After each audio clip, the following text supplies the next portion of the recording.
नमस्कार।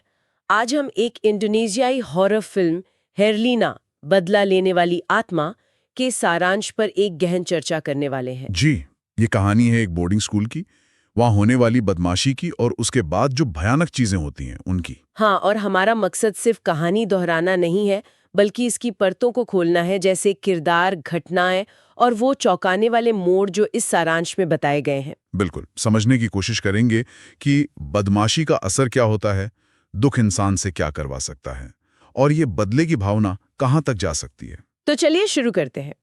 कहानी का आगाज होता है हेरलिना से।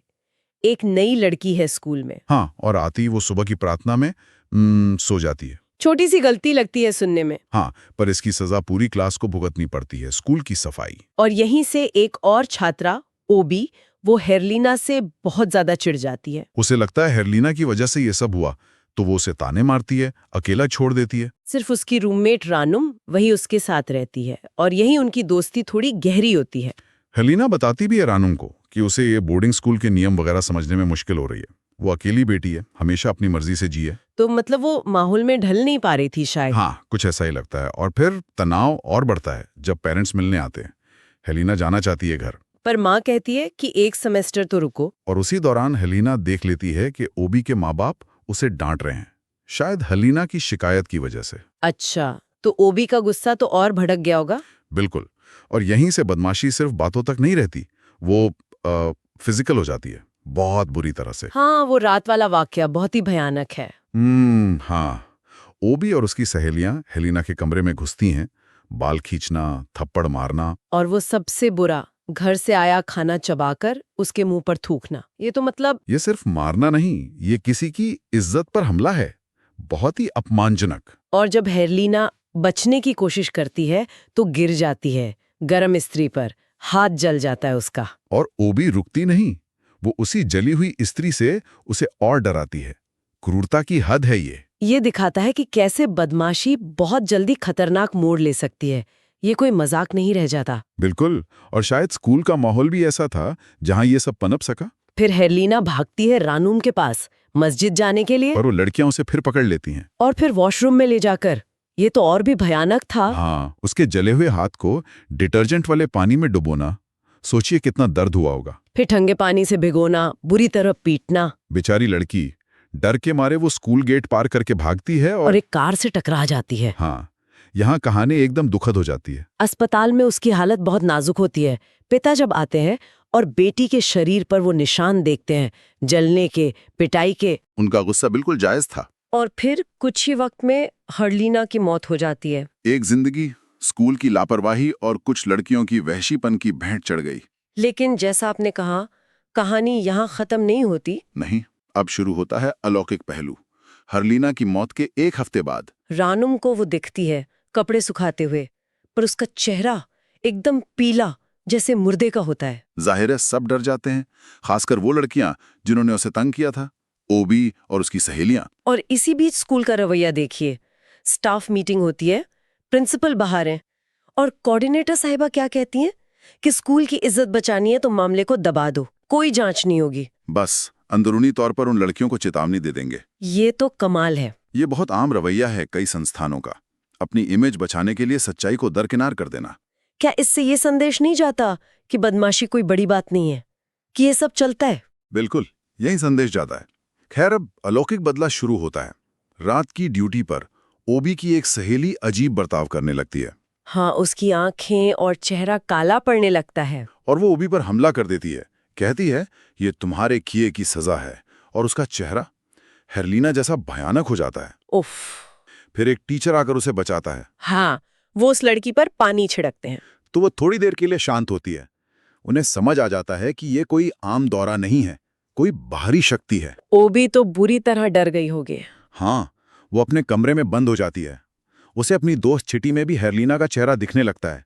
डर ऐसे ही काम करता है। और रानू, जो हेरलिना की दोस्त थी, उसे भी अब शक होने लगता है। वो देखती है कि हेरलिना कुरान गलत पढ़ रही है, उसकी आवाज राक्षसी हो गई है, नमाज के कपड़ों में अजीब तरह घूम रही है। उसका शक गहराता है कि ये वो हेरलिना नहीं है जिसे वो जानती थी। और फिर आता है ओबी का अंत, बड़ा नाटकीय और डरावना। मस्जिद में नमाज पढ़ रही होती है। हाँ, और उसे अजीब आवाजें सुनाई देती हैं। वो बार बार गलत दिशा में मुड़ जाती है नमाज पढ़ते हुए। शायद उसके अंदर का डर और अपराध बोध है ये। हो सकता है। और जब वो आखिरकार हिम्मत करके सही दिशा में नमाज पूरी करती है, तो अपने बगल में हेरलीना का वो भयानक भूतिया चेहरा बैठा पाती है वो चीखती है, रानूम भाग कर आती है। और देखती है कि ओबी नमाज की हालत में ही मर चुकी है। चेहरा काला पड़ गया है। ये मौत का तरीका एक पैटर्न बन रहा है। हाँ, और ओबी के अंतिम संस्कार पर जब सब दुखी हैं, रानुम देखती है कि हेरलीना के चेहरे पर एक अजीब सी शैतानी मुस्कान है। बस अब रानुम का शक यकीन में बदल जाता है। हाँ, कि ये बदला लेने वाली कोई आत्मा या कोई बुरी शक्ति है। डर तो अब पूरे स्कूल में फैल गया होगा। रानुम भी डर के मारे सिटी की रूममेट बन जाती है। एक टीचर कोऑर्डिनेटर से कहते भी हैं कि प्रिंसिपल को बुलाइए, बच्चों को घर भेजिए, खतरा बढ़ गया है। पहले हेरलीना के साथ जो हुआ, फिर ओबी की मौत, एक लड़की पर कब्जा। पर कोऑर्डिनेटर वो अब भी स्कूल की इज्जत बचाने में लगी हैं। फिर से वही संस्थागत लापरवाही। वो खतरे को देख ही नहीं पा रही या देखना नहीं चाह रही। लगता तो यही है। खैर, रात में रानुम के साथ भी अजीब घटना होती है। हाँ, वो खुद को अचानक हेरलीना के कमरे में पाती है। और हेरलीना ऊपर वाले बंक बेड से पैर हिलाते हुए डरावनी आवाज में पूछती है, तुम सो क्यों नहीं रही? और फिर गायब। ये तो सीधा सीधा मनोवैज्ञानिक हमला है, डराने का तरीका। और ये डर फैलता है। सिटी की दूसरी रूममेट है डीला, उसे भी भूत डराता है अकेले में। सिटी भागकर मस्जिद जाती है तो वहां का नजारा और अजीब है। हाँ, लड़कियां अजीब तरह से बहुत तेजी से नमाज पढ़ रही हैं और फिर एकदम से रुककर सिटी को घूरती हैं डरावने तरीके से। ये क्या दिखाता है? कि वो शक्ति अब फैल रही है शायद, या फिर ये डर का सामूहिक प्रदर्शन है। फिर एक कपड़ा उड़कर सिटी के मुंह पर गिरता है और फिर एक और मौत, ओबी की दूसरी सहेली। हाँ, वो टीचर को बुलाने जाती है पर कमरा अंदर से बंद हो जाता है, टीचर गायब। और हेरलीना का भूत उसे गला घोटकर मार देता है। मौत का तरीका वही, चेहरा काला। अब रानुम को पक्का हो जाता है कि ये सब हेरलीना ही कर रही है। वो टीचर्स को बताती है। आप जाके टीचर्स को स्थिति की गंभीरता समझ आती है। वो सब लड़कियों को मस्जिद में इकट्ठा करते हैं और जब वो हेरलीना को पकड़ने की कोशिश करते हैं, प्रार्थनाएं पढ़ते हैं, तब उन्हें एहसास होता है कि ये हेरलीना की आत्मा नहीं है। बिल्कुल, ये कोई बहुत शक्तिशाली शैतान है जिसने उसके शरीर पर कब्जा कर लिया है। और तभी कहानी में एक बड़ा ट्विस्ट आता है। हेरलीना के माता पिता पहुंच जाते हैं। हाँ, और यहाँ फ्लैशबैक के जरिए हमें कुछ हैरान करने वाली सच्चाई पता चलती है। पहला फ्लैशबैक तो रोंगटे खड़े कर देता है। हाँ, पता चलता है कि जिस कार से हेरलीना का एक्सीडेंट हुआ था वो किसी और की नहीं, उसकी अपनी माँ की थी। क्या? माँ कैसे? माँ रात में उसे बेडशीट देने आई थी। अंधेरे में सड़क पर घायल पड़ी हेरलीना को उसने कोई लकड़ी का टुकड़ा समझा और किनारे कर दिया। अरे बाप रे, अनजाने में अपनी ही बेटी। पिता को बाद में कार पर खून के निशान देखकर शक हुआ, सच्चाई पता चली, पर उन्होंने पत्नी को नहीं बताया। सोचा वो ये सदमा बर्दाश्त नहीं कर पाएगी। कितना भयानक बोझ होगा उस पिता पर। हाँ, और वर्तमान में हेरलीना के शरीर में जो शैतान है वो उसकी माँ को जंगल में ले जाकर मार देता है। क्या ये उसी अनजाने पाप की सजा थी या शैतान का अपना कोई मकसद? कहना मुश्किल है। शायद शैतान मौके का फायदा उठा रहा था और ज्यादा तबाही मचाना चाहता था, बदला लेने के साथ साथ। पर कहानी का सबसे बड़ा राज तो अभी बाकी था। जी हाँ, दूसरा फ्लैशबैक सब कुछ साफ कर देता है। क्या हुआ था असल में? असल में हेरलीना अस्पताल में ही मर गई थी। एक्सीडेंट के बाद वो बची नहीं थी। तो फिर ये सब? पिता वो अपनी बेटी की मौत का सदमा बर्दाश्त नहीं कर पाए। उन्हें लगा कि उसके साथ नाइंसाफी हुई, उसे बदला मिलना चाहिए। तो उन्होंने क्या किया? उन्होंने किसी को बताए बिना एक जादूगर मतलब तांत्रिक से संपर्क किया। ओहो, काले जादूगर रास्ता अपनाया। हाँ, जादूगर ने एक बड़ी लोहे की कील पर कुछ मंत्र वगैरह फूके और पिता से कहा कि इसे हेरलीना के सिर में ठोक दो। क्या? मरी हुई बेटी के सिर में? हाँ, और कहा कि जब तक बदला पूरा ना हो जाए इसे निकालना मत। पिता ने दुख और गुस्से में ऐसा कर दिया। और फिर सबसे झूठ बोला कि हेरलीना ठीक हो गई है और बोर्डिंग स्कूल वापस चले गई है।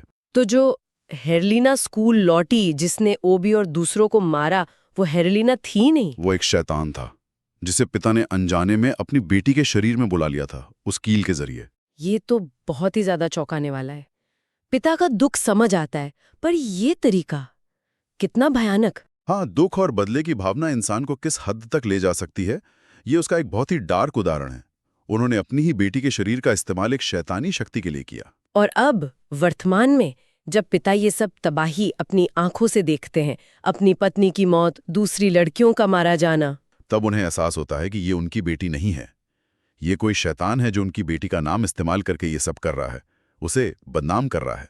उन्हें अपनी भयानक गलती का एहसास होता है। और तब वो फैसला लेते हैं। हाँ, वो आगे बढ़ते हैं और हेलेना के सिर से वो कील निकाल देते हैं। और कील निकलते ही सब शांत, शैतानी शक्ति का असर खत्म हो जाता है।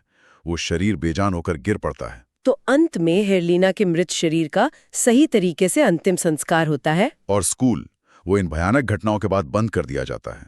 तो एक तरह से कहानी यहाँ खत्म होती है, पर इसने कई सवाल छोड़े हैं। बिल्कुल। पहली बात तो साफ बदमाशी के कितने भयानक परिणाम हो सकते हैं। कैसे स्कूल का माहौल, साथी छात्रों का रवैया और प्रशासन की अनदेखी मिलकर एक त्रासदी को जन्म दे सकती हैं। हाँ, ये सिर्फ एक हॉरर कहानी नहीं, ये समाज और खासकर स्कूलों के लिए एक चेतावनी भी है। दूसरी बात है दुख से निपटना।